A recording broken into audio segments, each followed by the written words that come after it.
I'm making scrubs for the NHS, and I heard a thing on the radio just in the background about a group that was sewing and making scrubs, and I thought, oh, what's that? Go-to place is Facebook. So went on Facebook and found the group called For the Love of Scrubs.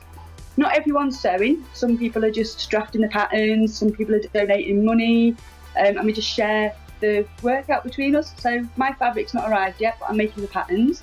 When my fabric arrives, I'll cut stuff out, and either I'll sew it all or I'll pass it on to other people in the local group. I used to make costumes for theatre years ago. I've not sewed for ages, I'm a bit out of practice. But I used to make costumes for theatre, so I'm pretty good with a sewing machine. But there's a Facebook group called For the Love of Scrubs. There's a local coordinator for each area.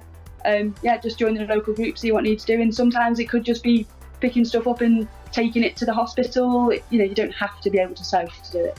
It's a very basic pattern. The hardest part is, I think, you download the pattern as a PDF and you print it at home. So obviously it's on A4 sheets of paper and it's like a giant jigsaw. Maybe there's sewers that don't have printers, don't have ink in their printers. I know a lot of the homeschooling people have had to use up all their ink in their printers, haven't they? So it's a rare thing these days.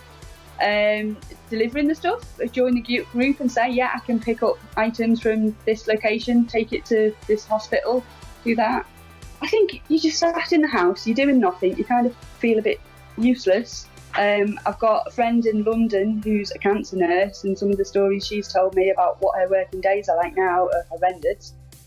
And I just thought, well, what can you do to help? I could make masks, but they're not medical grade, so they're useless. And then when I heard about this group making scrubs, I thought, well, I can do that. That's something that I can do to help out. So why not?